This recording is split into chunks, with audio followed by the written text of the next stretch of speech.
partenaires techniques et financiers se concertent. C'est autour du document de politique de développement agricole. Le document a pour mission première de contribuer à faire du secteur agricole le moteur de l'économie nationale. Alpha Maïga. La faible harmonisation des procédures de gestion et surtout les programmes des différents partenaires au développement, ce sont là quelques facteurs qui jouent sur le développement du secteur agricole au Mali. Pour y apporter quelques éléments de solution, une politique de développement agricole a été élaborée. Il s'agit d'un document d'une 50aine de pages. Cette rencontre avec l'ensemble des partenaires techniques et financiers pour échanger sur le document. Comme axe, par exemple, qu'est-ce qu'il faut faire pour que l'agriculture soit compétitive? Comme axe, qu'est-ce qu'il faut faire pour que le développement puisse être durable? Comme stratégie, quel est le plan d'action qu'on va mettre en œuvre justement pour pouvoir être dans ces axes d'intervention? L'initiative du groupe économie agricole rurale a été saluée par les uns et les autres. Un bon document, toujours dans le secteur rural et agricole, c'est un partenariat entre le gouvernement, les citoyens et le secteur privé. La formulation de l'avant-projet du document de politique traduit, s'il en était besoin, toute la volonté politique et l'engagement sans faille du gouvernement de la République du Mali et de son Excellence Amadou Toumani Touré, président de la République, de faire du secteur agricole le levier de la croissance économique durable de notre pays. Cette politique de développement agricole, après correction, sera adoptée par le gouvernement de la République. Ainsi, toutes les actions seront orientées en ce moment vers une approche sectorielle. Un nouveau candidat à l'élection présidentielle de 2012, Maître Tidjani Guindo, est désormais le candidat de Mali Dambé à la présidentielle de 2012. Le jeune économiste avocat a fait sa déclaration de candidature ce matin à la Maison de la Presse devant les journalistes. Il ambitionne notamment de lutter contre la corruption tout en favorisant l'emploi des jeunes et la souveraineté alimentaire, entre autres.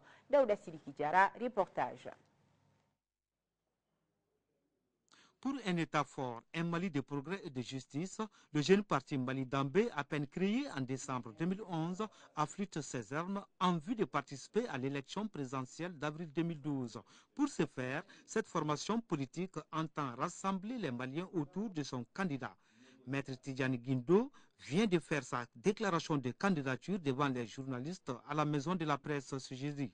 Je suis candidat pour apporter ma petite pierre à cette tâche difficile qui nous attend. Aujourd'hui, face à toutes les difficultés qui nous attendent, nous devons être prêts et nous devons tout faire pour que demain, notre peuple puisse retrouver de l'espoir, pour que les énergies soient libérées, pour que, enfin, le rêve de la jeunesse malienne puisse être concrétisé.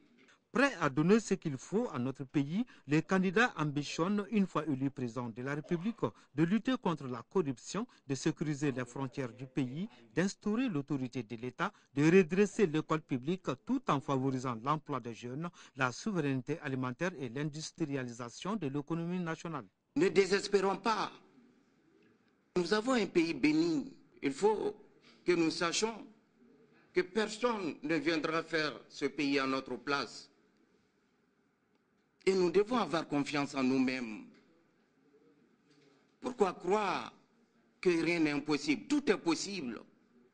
Le temps de la relève est arrivé. Maître Guindo était maîtrisard en droit privé depuis 1998. Il a obtenu un diplôme d'études approfondies en droit de l'économie internationale et du développement en 2001 avant d'être détenteur d'un doctorat en droit de l'économie en 2008. Il est l'auteur du livre intitulé « Les investissements étrangers dans la production de l'or au Mali et le développement économique ».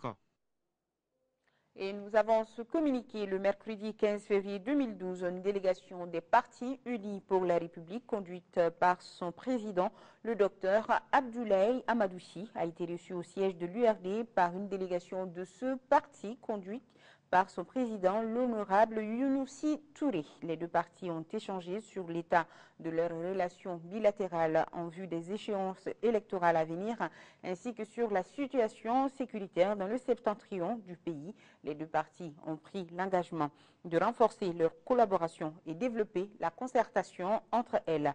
Elles ont réaffirmé leur soutien indéfectible à nos forces armées de sécurité et les ont encouragées à poursuivre leur mission de défense de l'intégrité territoriale du pays jusqu'à la normalisation de la situation.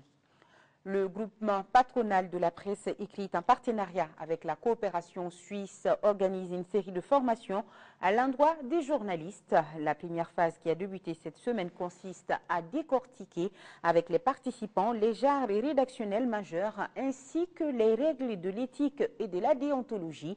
Le directeur de publication du journal Le Scorpion, Mahaman Ami Sissé, est au micro de Salimata Ndao.